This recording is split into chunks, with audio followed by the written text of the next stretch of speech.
Hello dear student, जैसे कि हम रिएक्शन को कंप्लीट करना सीख रहे हैं। आज हमारे सामने ये रिएक्शन है जिसमें हमें बताना है कि हमारा ए कंपाउंड कौन होगा और एक्स कंपाउंड कौन होगा। तो चलिए शुरू करते हैं इस रिएक्शन को। हमारे पास क्या है फ्रेंड, ये हमारा रिएक्टेंट और इसकी रिएक्शन हमें करानी है HNO2 से। HNO2 जिसको हम नाइट्रस एसिड कहते हैं, नाइट्रस अम्ल कहते हैं, इसके साथ रिएक्शन करानी है। तो क्या होगा आपको मैं समझा देता हूँ, बता देता हूँ। इस बात को हमेशा याद रखना कि जब NH2 ग्रुप हो और आप इससे रिएक्शन करा रहे हो तो ये NH2 ग्रुप जो होता है वो काय में कन्वर्टेड हो जाता है OH ग्रुप में।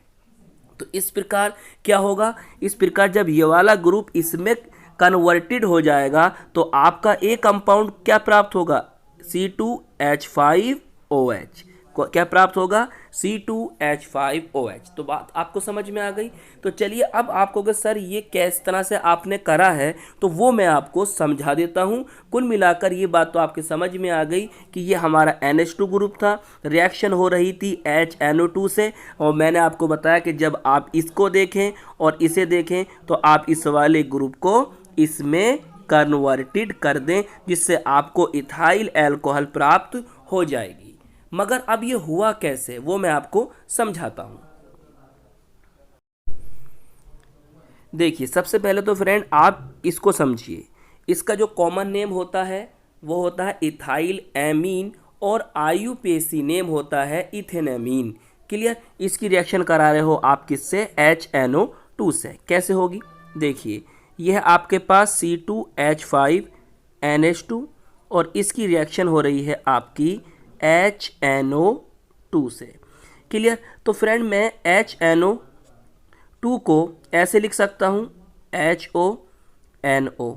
जब मैंने इसको इस तरह से लिखा तो यहाँ से क्या हुआ, देखिए ये आपका कौन है H2 और यहाँ से ये कौन है O। तो बताइए क्या बना, H2O। क्लियर। यहाँ से ये N है और यहाँ के पास भी ये N है, तो यहाँ से क्या बना आपका N2। क्लियर। अब देखिए आपके पास क्या बचा है, यहाँ से आपके पास कौन बचा है, C2H5, और यहाँ आपके पास कौन बचा है, OH। अब इन दोनों को आप जब मिलाओगे तो फ्रेंड बताइए क्या बनेगा, C2H5OH। तो कौन बन गया, इथाइल अल्कोहल। इसका जो कॉमन नेम होता है वो तो इथाइल अल्कोहल होता है, और इसका जो आयुपैक नेम मतलब आयुपेसी नेम होता है वो होता है इथेनॉल। क्लियर। तो आपको पता चला कि हमारा ए कंपाउंड कौन है, C2H5OH, और साथ में आपको ये साइड प्रोडक्ट या बाई प्रोडक्ट जिनको कहते हैं हम सह उत्पाद, आपको ये प्राप्त हो गए। बिल्कुल। अब हमें क्या समझना है, अब हमें जानना है कि हमारा एक्स कौन होगा। तो चलिए आगे चलते हैं। देखिए अब फ्रेंड आपको पता चल गया क्या कि जो हमारा ए है वो कौन है, C2H5OH मतलब इथाइल अल्कोहल। अब थोड़ा सा आप यहाँ पर ज़रा ध्यान से देखिए कि इथाइल अल्कोहल कौन है, आपका ए है, और आपको क्या रिएक्टेंट प्राप्त हो रहा है, CH3COOC2H5। सबसे पहले इसे समझ लो भाई, इसका जो कॉमन नेम होता है वो होता है इथाइल एसीटेट। क्या नाम होता है, इथाइल एसीटेट। ये कौन होता है, इथाइल, और ये कौन है, एसीटेट। तो कॉमन नेम क्या हो गया, इथाइल एसीटेट, और इसका आयुपेसी नेम होता है इथाइल एथेनोएट। क्लियर। अब तुम देख रहे हो, मैं आपको एक बात और बताऊं क्या फ्रेंड, ये देखिए आप जरा ध्यान से, यहाँ भी कार्बन श्रृंखला है, कार्बन चेन है, ये भी कार्बन श्रृंखला है, कार्बन चेन है, और इसके बीच में क्या है, CO, और CO क्या होता है, एस्टर। क्या होता है, एस्टर। तो क्या ये एस्टर नहीं है, आपको कि सर एस्टर है। और आप एस्टर कैसे प्राप्त करते हैं, तो आप जानते हो कि जब हम अल्कोहल की क्रिया कार्बोक्सिलिक से करते हैं तो हमें एस्टर प्राप्त होता है। जानते हो कि कार्बोक्सिलिक की क्रिया जब हम किससे करें, अल्कोहल से करते हैं, तो हमें क्या प्राप्त हो जाता है, एस्टर। तो इसका मतलब ये है कि हमें एक अल्कोहल चाहिए और एक क्या चाहिए, कार्बोक्सिलिक। तो इसका मतलब ये हुआ कि ए तो हमें पता है ही कौन है, हमारा अल्कोहल। तो फिर एक्स कौन होगा, एक्स कौन होगा, हमारा कोई कार्बोक्सिलिक होगा। अब भाई कौन सा कार्बोक्सिलिक होगा, देखिए यहाँ पर आपका इथाइल C2H5 है, यहाँ तो भी C2H5 है, तो यहाँ पर कौन होगा, CH3COOH। Clear, CH3COOH। और जब आप इसकी आपस में रिएक्शन कराओगे तो क्या प्राप्त हो जाएगा आपको, भाई आप जानते हो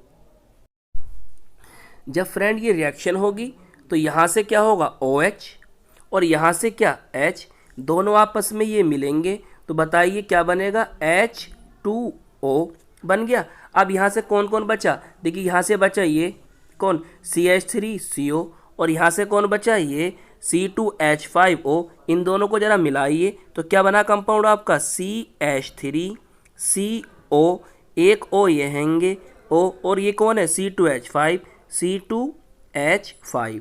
देखिए फिर क्या प्राप्त हो गया आपको, ये कंपाउंड, क्या ये नहीं है तो अब इसका नाम क्या बताया था मैंने, इथाइल एसीटेट। तो फ्रेंड आपको यहाँ समझ में क्या बात आई कि सर यहाँ से लेकर यहाँ तक की जो क्रिया है ये कौन सी क्रिया कहलाती है, इसे कहते हैं एस्ट्रीफिकेशन और हिंदी में कहते हैं एस्ट्रीकरण। तो ये एस्ट्रीफिकेशन रिएक्शन है। क्लियर।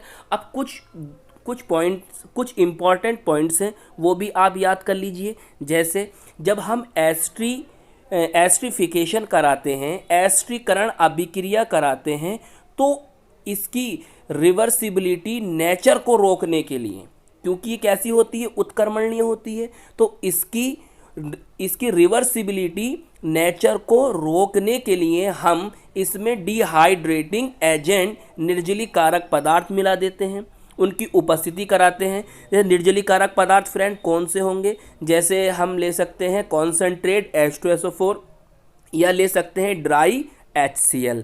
तो कुल मिलाकर इस रिएक्शन में मतलब एस्ट्रीकरण में, एस्ट्रीफिकेशन रिएक्शन में अभिक्रिया की रिवर्सिबिलिटी नेचर को रोकने के लिए हम यहाँ पर प्रेजेंस लेते हैं डिहाइड्रेटिंग एजेंट की, जैसे कॉन्सेंट्रेट H2SO4 या ड्राई HCl की। मगर ज़्यादातर आपने क्या देखा होगा, कॉन्सेंट्रेट H2SO4 ही देखा होगा। तो आई होप आपको समझ में आया। जो हमारा ए कंपाउंड था वो था इथाइल अल्कोहल और जो एक्स कंपाउंड था वो था आपका एसिटिक एसिड। तो फ्रेंड मैं आपको बताते भी चलूँ कि ये CH3COOH का जो कॉमन नेम होता है एसिटिक एसिड होता है और आईयूपीएसी नेम होता है इथेनोइक एसिड। तो आई होप ये रिएक्शन आपको समझ में आ गई होगी। हम मिलेंगे आपको इसकी नेक्स्ट वीडियो में।